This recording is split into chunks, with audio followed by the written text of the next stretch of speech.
Hello बच्चों, good morning. क्या हाल चाल? एकदम बढ़िया। चलिए, तो आज के लेक्चर में हम लोग सीखने वाले हैं विद्युत धारा के चुंबकीय प्रभाव से संबंधित दूसरा वीडियो। यानी इसमें हम लोग सीखेंगे कि किसी तार में विद्युत धारा प्रवाहित करने पर चुंबकीय बल रेखाओं की दिशा किस प्रकार की होती है, यानी उसके चारों ओर चुंबकीय क्षेत्र कैसा होता है। इससे पहले के लेक्चर में हम लोग सीख चुके हैं कि विद्युत धारा का चुंबकीय प्रभाव क्या होता है और जब किसी चुंबक के चारों ओर चुंबकीय क्षेत्र क्या होता है और किसी चुंबक के चारों ओर चुंबकीय क्षेत्र को प्रदर्शित करने के लिए हम जो रेखाएं खींचते हैं, यानी उन बल रेखाओं के गुण क्या होते हैं और उन बल रेखाओं को के कारण हम चुंबकीय क्षेत्र की दिशा को कैसे जान सकते हैं। तो आज के वीडियो में हम लोग सीखने वाले हैं कि किसी तार में, यानी चूंकि हमको विद्युत धारा से के चुंबकीय प्रभाव के बारे में सीखना है, तो हम यहाँ पर जानेंगे कि जब किसी चालक तार में धारा प्रवाहित की जाती है तो उस तार में एक चुंबकीय बिहेवियर आ जाता है। ये तो आप जान ही चुके हैं ऑस्टेट के प्रयोग में। और उस चुंबकीय व्यवहार के कारण उसके चारों ओर जो चुंबकीय क्षेत्र उत्पन्न होता है, उस चुंबकीय क्षेत्र की दिशा क्या होती है और चुंबकीय बल रेखाएं किस प्रकार से उत्पन्न होती हैं। ठीक है बच्चों, तो यहां पर हम लोग शुरू करते हैं कि किसी चालक तार में अगर हम चुंबकीय धारा प्रवाहित करें तो मान लीजिए, समझिए बात को, कि मान लीजिए कि एक कोई तार है और इस तार में धारा इस प्रकार से प्रवाहित की जा रही है। अगर हम इस तार को किसी सतह के कोई सरफेस ऐसे ले लेते हैं,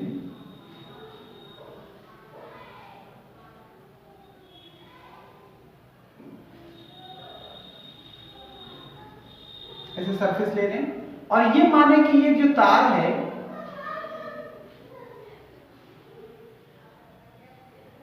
ये सरफेस के केंद्र से होकर के गुजर रहा है।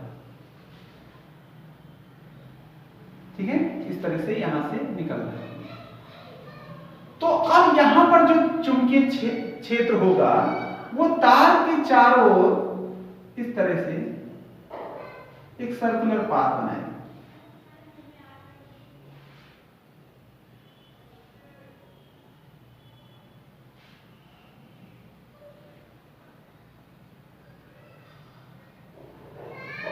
ठीक है, कुछ इस तरह से सर्कुलर पाथ के रूप में इसके चारों ओर चुंबकीय क्षेत्र होगा।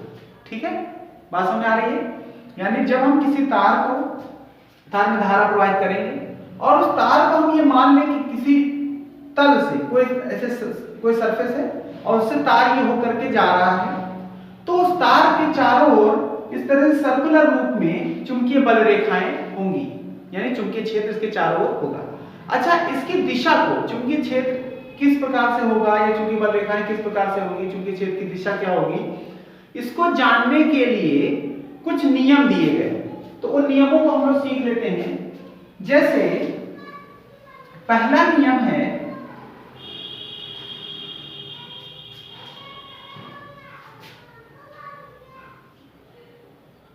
मैक्सवेल का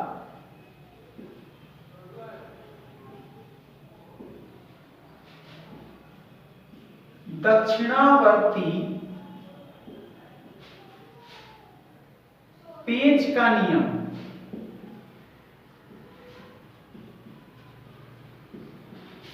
वैसे ये आपकी बुक में दक्षिणावर्ती पेंच का नियम दिया हुआ है, लेकिन ये आप आगे की क्लास में जब पढ़ेंगे इंटर में जाकर के, तो वहां पर आप इसको पाएंगे मैक्सवेल का दक्षिणावर्ती पेंच का नियम है। तो इस नियम में देखिए क्या बताया, बहुत ही आसान नियम है। इस नियम में कहा गया कि अगर हम किसी पेंच को,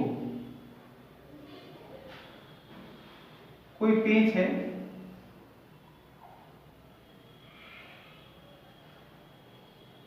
इस तरह से, किसी पेंच को एक पेचकस के द्वारा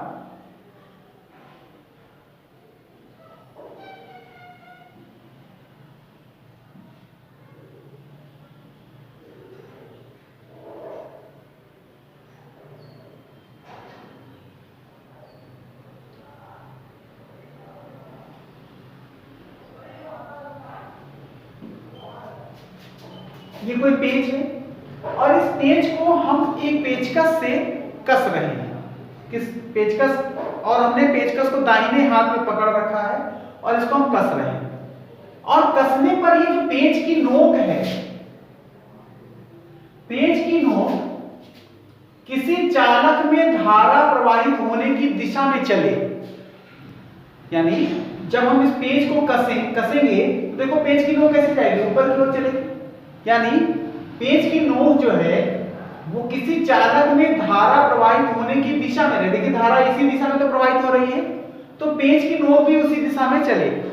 तो जिस प्रकार पेंच को कसने के लिए हमारा अंगूठा घूमता है, अब देखिए अंगूठे की दिशा को देखिए, जिस तरह से पेंच को कसने के लिए हमारा अंगूठा घूमता है, तार के चारों ओर चुंबकीय बल रेखाओं की दिशा वही होती है, यानी चुंबकीय क्षेत्र की दिशा इसी प्रकार की रहेगी, यानी तार के चारों ओर चुंबकीय क्षेत्र इस तरह से सर्कुलर रूप में रहेगा।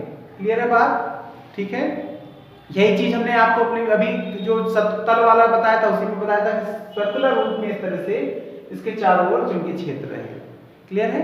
फिर से समझ लो कि यदि हम अपने दाहिने हाथ से पेचकस को पकड़कर किसी पेंच को इस प्रकार कसें कि पेंच की नोक धारा प्रवाहित होने की दिशा में चले, तो तार के चारों ओर जिस प्रकार से पेंच को कसते समय हमारा अंगूठा जिस प्रकार से घूमता है, तार के चारों ओर चुंबकीय क्षेत्र की दिशा या चुंबकीय बल रेखाओं की दिशा वही होगी। ठीक, चलिए अब एक और, ये तो हो गया मैक्सवेल का दक्षिणावर्ती पेंच का नियम। अब हम बात कर लेते हैं दूसरे नियम की, जो कि है दाएं हाथ के अंगूठे का नियम।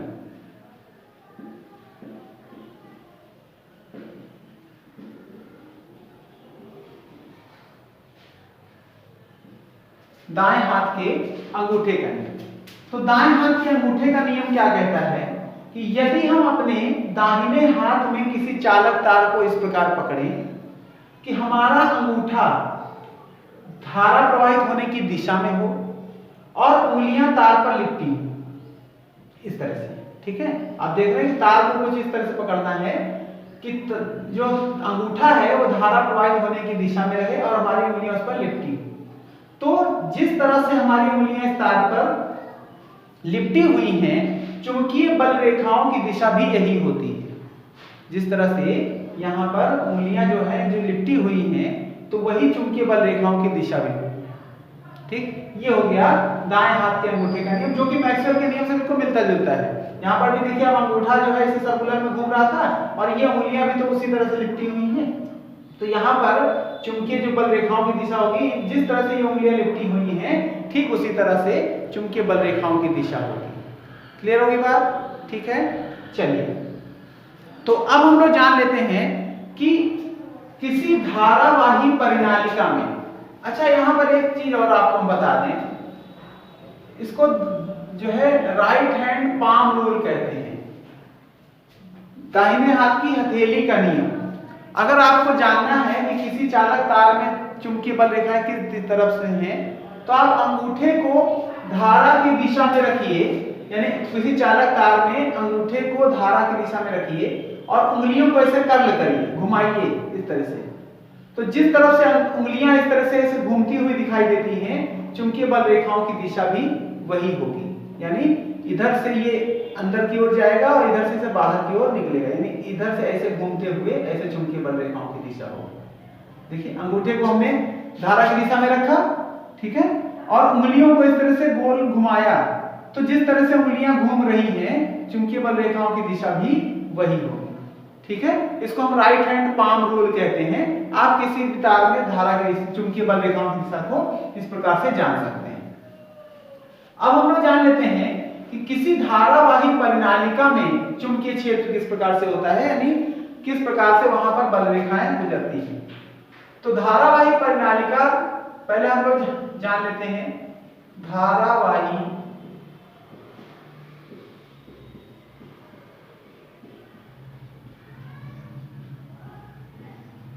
के कारण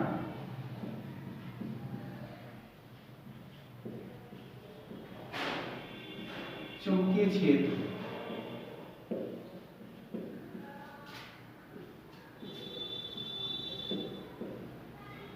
तो धारावाही परिनालिका के कारण चुंबकीय क्षेत्र किस प्रकार से है, सबसे पहले हम लोग जान लें धारावाही परिनालिका क्या होती है। तो धारावाही परिनालिका क्या है कि जब हम किसी कोई ये सिलेंड्रिकल यानी कोई बेलनाकार, चाहे ये दफ्ती का, गत्ते का या चीनी मिट्टी का एक गोल बेलन होता है और इस पर तार के कई फेरे पास पास ऐसे तार के फेरे इसमें लपेट दिए जाते हैं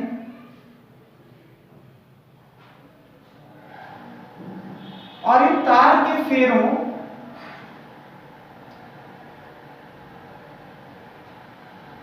के दो सिरे होंगे, ये तो आप जानते हैं भाई। ये तार जब इसमें लपेट दिया गया है तो इसके दो सिरे हैं और इन सिरों को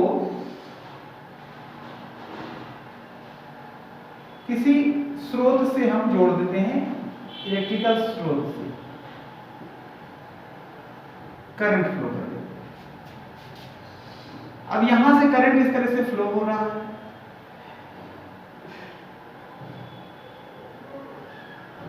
ठीक है।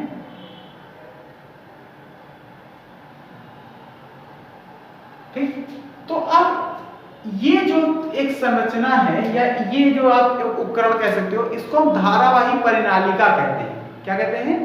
धारावाही परिनालिका। ठीक, अब इसमें जब हम धारा प्रवाहित करेंगे तो चूंकि धारा प्रवाहित करने पर चुंबकीय क्षेत्र उत्पन्न होता है, तो यहां भी ये धारावाही परिनालिका एक चुंबक की तरह व्यवहार करने लगती है और इस चुंबक की तरह व्यवहार करने लगती है। इसका मतलब यहाँ पर चुंबकीय क्षेत्र है और चुंबकीय क्षेत्र उत्पन्न होगा या चुंबकीय बल रेखाएं भी होंगी। तो अब उन बल रेखाओं की दिशा कैसे होगी, किस प्रकार से उनको प्रदर्शित करेंगे, इसको हम लोग सीखते हैं। तो यहां पर देखिए कुछ इस तरह से बल रेखाएं यहां से निकलेंगी,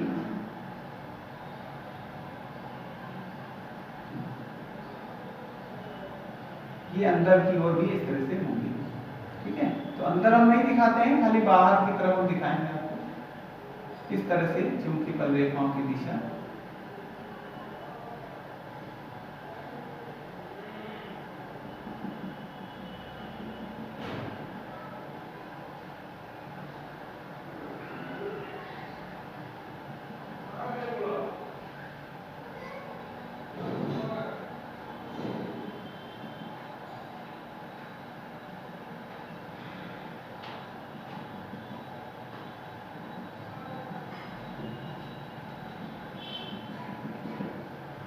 तो इस तरह से आप देख रहे हैं कि चुंबकीय बल रेखाएं इस सोलेनॉइड के यानी विद्युत जो आपका धारावाही परिनालिका है उसके चारों ओर दिखाई दे रहे हैं। तो हम कैसे जानेंगे कि यहाँ पर कौन सा सिरा उत्तरी ध्रुव है, कौन सा सिरा दक्षिणी ध्रुव है, चुंबकीय बल रेखाएं किधर से निकलेंगी, किधर की ओर जाएंगी। तो बच्चों एक चीज आपको हम यहाँ पर कुछ चीजें बता दें। एक होता है नॉर्थ एंड साउथ रूल।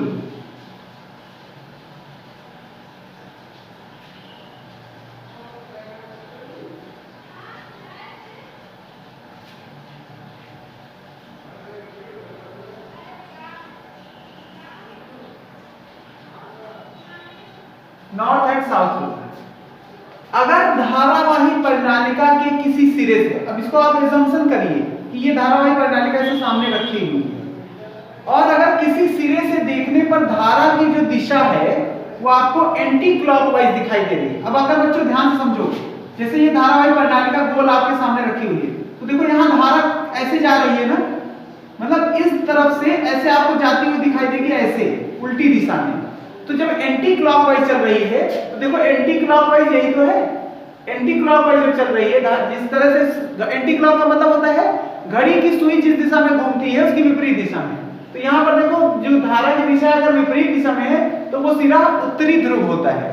तो यानी यहाँ पर अगर आप इस सिरे को ध्यान से देखो तो देखो धारा इधर से जा रही है, उधर से आ रही है, तो मतलब कुछ ऐसे एंटी क्लॉकवाइज चल रही है ना। तो अगर हम इस सिरे से देखेंगे तो धारा की दिशा एंटी क्लॉकवाइज होगी और वो सिरा उत्तरी ध्रुव हो जाएगा, यानी ये बन जाएगा नॉर्थ पोल। और इसी के विपरीत अगर किसी सिरे से देखने पर धारा की दिशा क्लॉकवाइज है, देखो यहां पर देखो ये क्लॉकवाइज, धारा की दिशा क्लॉकवाइज है तो वो सिरा साउथ पोल होता है। अब यहाँ पर इस सिरे को देखिएगा तो देखिए इस सिरे से आप देखेंगे तो धारा ऐसे जा रही है और उधर से वैसे वापस आ रही है, इस तरह से कुछ ऐसे, ठीक है। तो यहाँ पर आप देख रहे हैं कि धारा ऐसे जा रही है और यानी क्लॉकवाइज। अगर आप इसको ऐसे सामने की ओर महसूस करें तो आप देखेंगे कि धारा कुछ ऐसे जो है इस तरह से चल रही है। तो यानी आपको घड़ी के सुई के घूमने की दिशा में धारा दिखाई दे रही है। इसका मतलब ये सिरा कौन सा है, ये साउथ पोल है, ठीक। और आप जानते हैं कि चुंबकीय बल रेखाएं उत्तरी ध्रुव से निकलकर दक्षिणी ध्रुव में प्रवेश करती हैं, यानी बल रेखाएं इस सिरे से निकलेंगी और इस सिरे में प्रवेश करेंगी। तो बस समझ में आ गई ना कि धारावाही परिनालिका के कारण चुंबकीय बल रेखाएं, चुंबकीय क्षेत्र किस प्रकार से उत्पन्न होता है और धारावाही परिनालिका के चारों ओर चुंबकीय क्षेत्र, चुंबकीय बल रेखाएं किस प्रकार से उत्पन्न होंगी और किस प्रकार से उनकी दिशा होगी, ठीक। तो इतने टॉपिकों को आप लोग अच्छे से अभी आप प्रैक्टिस करेंगे और अच्छे से सीख लेंगे, क्योंकि ये टॉपिक आगे आपके उपयोग आने वाले हैं। फिर नेक्स्ट आगे के टॉपिकों को हम लोग नेक्स्ट वीडियो में देखेंगे। तब तक के लिए गुड बाय।